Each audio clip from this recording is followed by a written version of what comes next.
Rebonjour, je vais vous parler du deuxième livre d'Harry Potter. Harry Potter 2 et la Chambre des Secrets. C'est ce roman écrit par J.K. Rowling est assez fidèle au film de Chris Columbus. En fait, les deux premiers, Harry Potter à l'école des sorciers et Harry Potter et la Chambre des Secrets, est assez fidèle au film de Christ Columbus, ou Columbus, comment on l'appelle. C'est très intéressant parce que, bien sûr, c'est encore dans le monde merveilleux des enfants. Sauf que J.K. Rowling, vers la fin de son bouquin, ça commence à devenir violent. Pas violent au sens du terme comme dans Game of Thrones, mais le héros là, aux lunettes, le petit binoclard, on va dire, il est, il est, il est le seul à pouvoir vaincre le serpent, parce que il n'y a pas de suspense puisque c'est, comme je l'ai dit, assez fidèle au film de Chris Columbus. Bien sûr, au début, on retrouve Harry Potter, le jeune orphelin, avec son oncle et sa tante, plus son cousin. Mais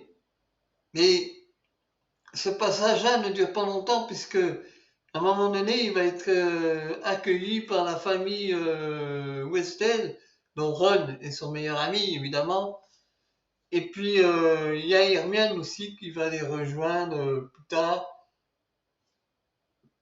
dans le monde magique. C'est intéressant aussi parce que c'est aussi un Harry Potter qui a comment on appelle ça, qui a un peu d'émotion. Cette émotion est véhiculée avec la gamine, Ginny Weasley.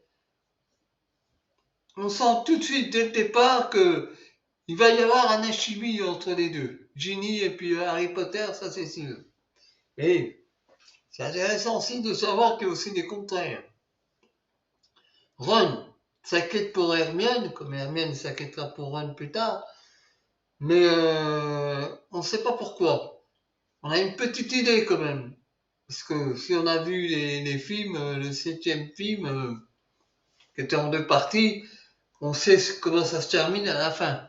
Mais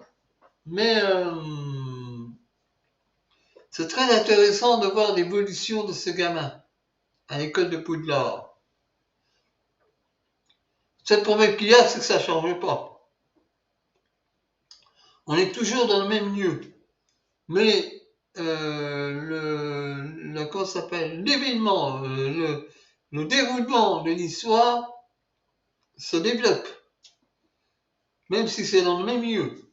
Poudlard, ou chez les Weasley, ou chez les Potter.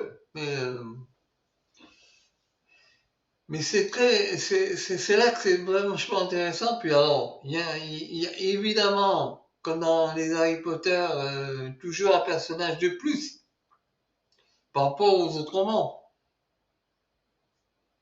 Dans le roman, c'était un espèce de professeur, je sais plus comment il s'appelait, celui qui était employé, Voldemort s'est servi de lui. Mais dans celui-là, c'est Gilroy Lockhart. Lockhart, c'est quelqu'un qui se vante. Il se vante, mais ça existe. Il y en a qui se vantent, et lui, il se vante énormément. Gilroy Lockhart, il se vante tellement qu'il n'a rien fait de sa vie, quoi. Il a simplement volé les idées des autres. C'est comme ça marche. Eh oui. Alors, qu'est-ce qui est intéressant dans ce roman? Il n'y a pas grand-chose qui est intéressant, sauf que on sait que la Chambre des Secrets va être ouverte et ceux qui vont révéler comment des victimes ont été pétrifiées, pas mortes. Il y en a une qui est morte, c'est Julie Géniard, mais plus tard. Pétrifiée par une sorte de rampant qui en réalité est un basilic. La révélation va se faire avec les araignées. Et ça, c'est dans le film aussi. Sauf qu'il y a une différence de taille. Il y a plusieurs araignées de plusieurs tailles, ouais. Sauf que le mari de l'araignée, enfin Aragode, est beaucoup plus petit que les araignées de taille. Vous voyez? Ça, c'est une différence. Il y a au moins il y a 50 ans maintenant, il voit plus, il est presque, vous voyez, il voit plus. Et les gamins, ils sont sauvés par la voiture. Et ça, c'est aussi dans le film. Non, il n'y a pas de révélation exacte. Le film est vachement fidèle au roman. Normal, Chris Columbus. C'est pas un grand réalisateur. Par contre, on lui doit quand même, dans sa tenue, dans sa mise en scène des deux films, un super plan sur la nature. Surtout dans le 2, avec la voiture qui vole. On voit la nature et tout ça, c'est vachement bien filmé. Ça, je suis d'accord. Mais il est vrai que c'est pas le film. Moi, c'est pas mon film préféré, mais c'est pas non plus mon roman préféré. J'ai une préférence de J.K. Rowling peut-être à partir du 3. Je dis peut-être du 3, mais j'ai pas encore lu le 3. J'ai vu le film, le 3, Harry Potter 3. J'ai bien aimé celui-là. Il paraît-il qu'il n'est pas très fidèle au roman. Alors ça peut me plaire.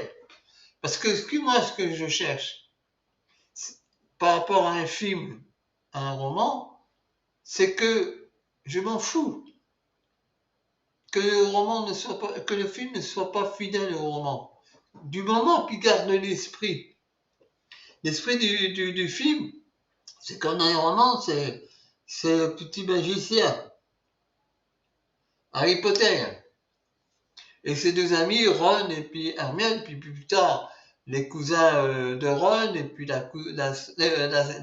les frères de Ron, puis la sœur, la petite fille, qui, dans le film, ça survole un petit peu, ce passage-là. Même s'il y a une révélation que c'est bien Ginny qui a ouvert la chambre des secrets. Mais dans le livre, on explique comment elle a ouvert la chambre des secrets.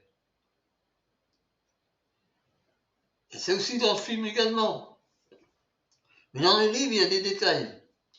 On sait que c'est involontairement qu'elle a ouvert la chambre des secrets. Parce qu'elle ne sait pas ce que c'était la chambre des secrets à Poudlard.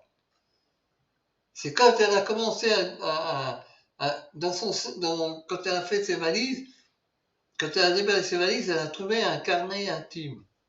Parce que c'était une gamine qui se sentait toute seule. Mais elle ne savait pas que ce carnet intime était dangereux. Elle le saura plus tard. C'est pas la faute de la gamine. On sait qui c'est le crétin qui a mis le livre. Excusez-moi, mais c'est vraiment un crétin. Le mec, c'est un riche, c'est le père de Draco Malfoy. C'est vraiment un crétin. Mais pourtant, l'acteur qui il le joue très très bien. Je ne me rappelle plus son nom. Je crois que c'est Jason Isaac. Il est très bien. Et puis, ça, c'est dans celui-là. On est moins, il y a moins c'est plus, on voit plus les enfants, que le professeur Gilles Greuil, Locard, mais il y a moins d'adultes, à part peut-être Minerve Donegal, mais il y a des trucs que je ne connaissais pas par rapport au roman, au film, les crack-morts, les gens qui sont sans aucun pouvoir. Ils sont nés dans les familles sorcières, mais ils n'ont aucun pouvoir. Et c'est le cas du surveillant de Poudlard. de Poudlard. Il n'a aucun pouvoir. C'est intéressant. Voilà ce que je voulais dire, moi, de Harry Potter, parce que faut savoir que celui-ci, j'ai pas grand-chose à raconter, puisque, comme je l'ai dit et je le rappelle, le film, le film, pardon, de Chris Columbus, Harry Potter et la Chambre des Secrets, est fidèle au bouquin. Ça, il n'y a rien qui change. Il est vraiment, je dirais même à 90% fidèle au bouquin. Il n'y a rien. Il n'y a pas d'imagination, il n'y a rien dans le film. Le Chris Columbus se contente simplement d'être fidèle au bouquin. Voilà, c'est tout ce que je voulais dire. Par contre, je reconnais que Jessica Rabbit nous emmène dans une écriture qui n'est pas non plus compliquée, qui est bien écrite, mais qui est très simple. C'est une écriture simple. Pour les enfants, évidemment. Mais il ne faut pas oublier que les enfants grandissent avec Harry Potter. S'ils grandissent avec Harry Potter, automatiquement Harry Potter grandit aussi. Et plus tard, on verra que les événements seront plus dramatiques que ça. Voilà, je voulais vous dire ça, et puis à la prochaine pour une nouvelle vidéo. Ciao!